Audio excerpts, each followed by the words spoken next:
Hey everyone, this is a quick little vlog entry today. I will admit I've just had a frustrating morning. I had one of my groups and fundamentally I feel so frustrated, and I know words don't really do it, and these people are still, many of them seem to be thinking the imagery work we do is just this technique they need to learn. And it misses the richness of this exploration of your aliveness. What's my aliveness? And it's so core to this work that we try and integrate all aspects of ourselves. And that's not an intellectual stand, but a real engagement through meeting these aspects of ourselves in the deep imagination, having a being there to whom we can relate and who can say to us, yeah, well, this is who I am. Who are you? Or I can say, hello, who are you? What do you need from me?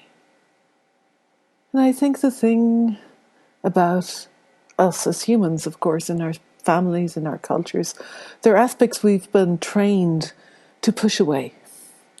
Aspects we've been trained to think are not appropriate. It can happen in families. Maybe the only person who was allowed to express anger was your father or your mother or some other adult. Maybe emotions were not regarded highly in your family. Oh my God, look at you. Why are you crying? Why are you upset? So we learn to push away those parts of ourselves. Okay, I can't be angry. I have to be a really good little girl or boy. I really have to be a good little person so I get my parents' love. Whatever they're not comfortable with, I can't embody it because they will be uncomfortable and then they won't love me. And sometimes it's our culture. There are many people who say, oh no, anger, move away from anger, keep it in a box, lock it away, and then just go on. And you meet people like that. They're nice the whole time, and they've no depth at some level. There's something in there that's missing.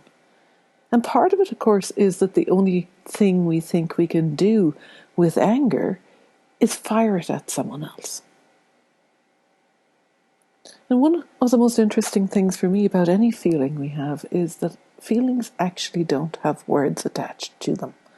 Feeling is something else. When you feel, it's usually wordless. It might not be silent. It might have sounds in it. You might have tears with it. You might have a weeping if it's a sadness. It might have, oh, if it's an anger. It might have something else if it's a different feeling. If it's love, true love is wordless. Our thinking does try and help us.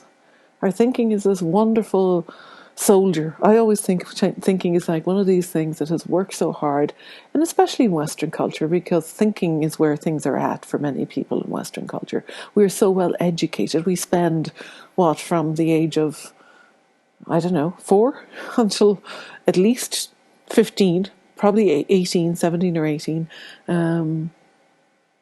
That's 14 years of our life being taught how to think. And quite often we're taught that our thinking can't be appreciated as valid unless it matches someone else's. We rarely get that chance to go in and say, well, how do I think? So we have a propensity in our culture to say, hey, I think. So the feeling starts, and then our thinking starts trying to solve it for us. Oh, it's because of this. Oh, it's because of that. Now, if you learn to sit with it and just really leave the feeling, it doesn't matter what it is. But I'm going to talk today about anger because I was struck by that. Someone today, when they said, oh, I feel so angry right now. I said, good, really work with that. What's that like? Oh, no, I have to push it away. No, there's too much anger. And again, it's that error that when I say work with your anger, someone thinks it's about expressing it. At the time, I was kind of puzzled by the response, but I realized afterwards that's what it is, because people think it's about expressing it. And this is not about expressing, but about saying, whoa, feel that. And believe me, I have let myself feel anger these past few weeks, of really letting it be there. My goodness, what this feeling is. And my thoughts do go, whoa, this, that. And if you can sit with it long enough without allowing your thinking give that feeling a direction, it gets much quieter. And finally thinking lets go and goes, oh, okay, she doesn't need me to solve this for her. She's okay feeling this. And then the feeling is there, whoa, oh, let me feel it down to my very toes, out to my fingertips, let it fill. And at that stage, it's no longer anger, because that's all anger is a feeling given direction. It's this energy, or this energy given direction. It's this energy I have now for myself. And yes, I had to name it at some level in myself, because I suddenly had only one sentence left by the time my thinking had worked its way through all the possibilities of maybe it's this, no, it's this, it's this. And I didn't attach to any of the thoughts, but let them go. And then finally, it was, how dare someone fling their shit at me? And I left it be. And then even that got quiet. So the words weren't what was important. The understanding, the directionality, even of that, could be let go of. And it was like, whoa, I feel this energy. And once you do that, it can become part of you. Once you do that, it's no longer needing to be out there at someone else, and it can be part of your living. You don't need to fire it out there.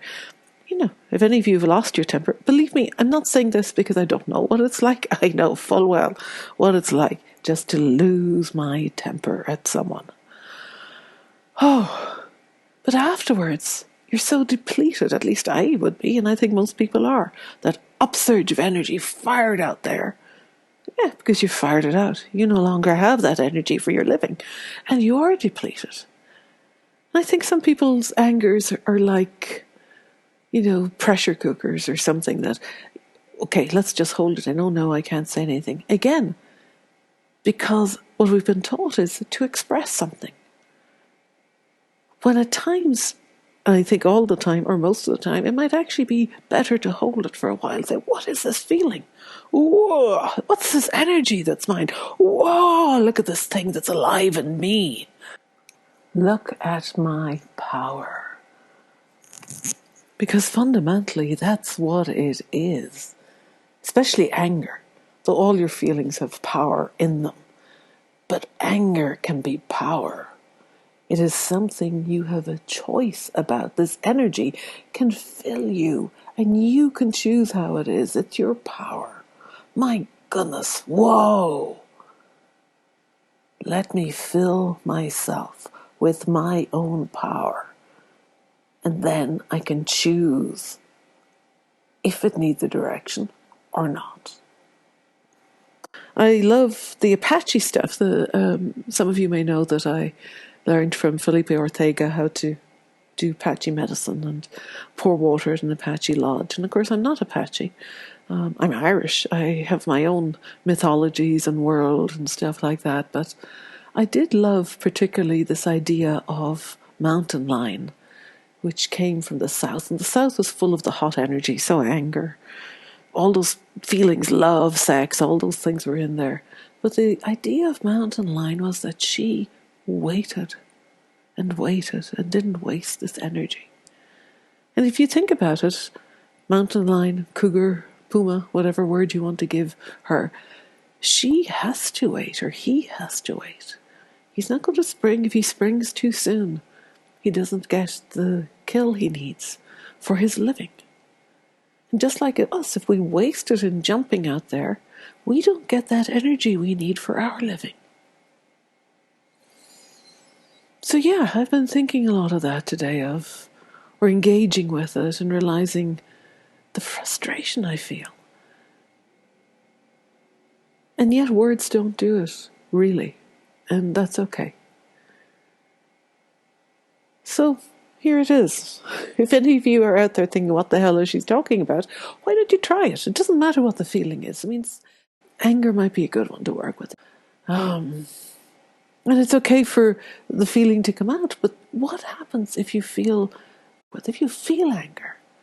And it's hard. It's like trying to lasso something at times because we're very automatic. So first thing you have to notice is the automation that's there.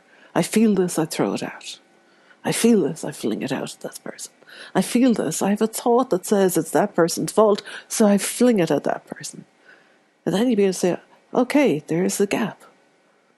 I feel this, and there's a thought.